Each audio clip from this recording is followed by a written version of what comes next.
iconic Las Vegas showman, Penn and Teller. Drivers, start your engines.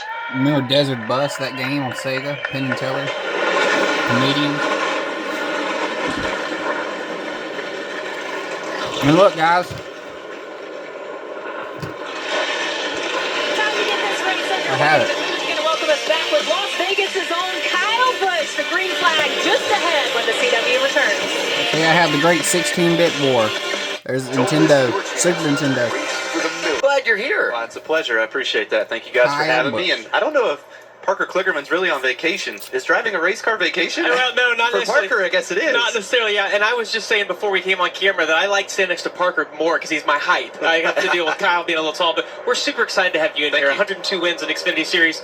What a perspective we're going to get to have on the race today. 102 wins, 2 of them right here. This is your home track. You've been great at this place. So what should we expect today? I love Vegas. Vegas is one of the more fun mile-and-a-half races that we have on the calendar, and it's really a lot more fun when it's sunny outside, when it's hot outside. And it's your hometown. Not quite the temperature I was looking for today to be able to see these guys really slip and slide and move around. I still think we're going to see some of that today. I still think we're going to see some 3-wide action and all over this racetrack. Yeah, it's a great racetrack, and a couple of guys that I have my eyes on today, one being a rookie, one having a little more experience. Austin Hill right there, the only driver in the field that has been able to win at Las Vegas. Didn't qualify as well as he expected, but I did see in practice yesterday his long-run speed looked really good.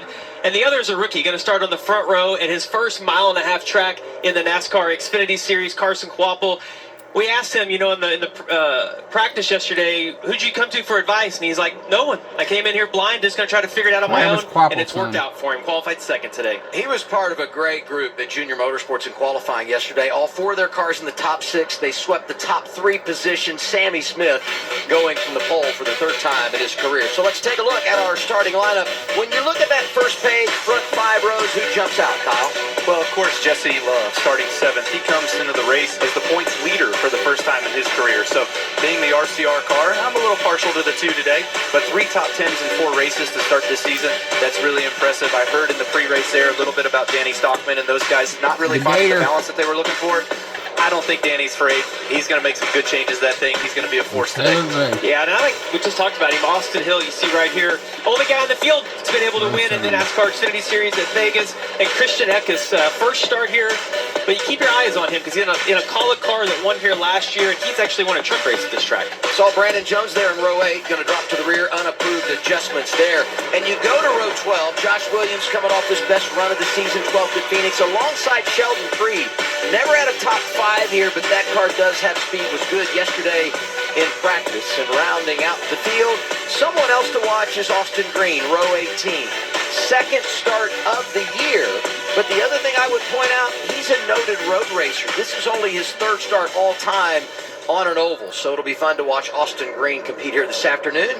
Raced earlier this year at Circuit of the Americas, driving for Jordan Anderson, a team that's enjoyed great success early in the campaign. And with that, I talk about Jeb Burton, who had a great qualifying run yesterday, and someone that could be a player here today as well.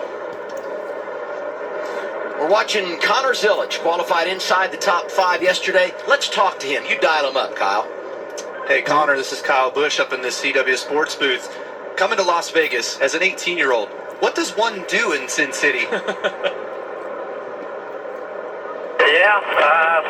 Everyone keeps asking me, what kind of trouble you get into in Vegas, and I keep telling them there's no trouble to get in when you're 18, which is probably a good thing for me.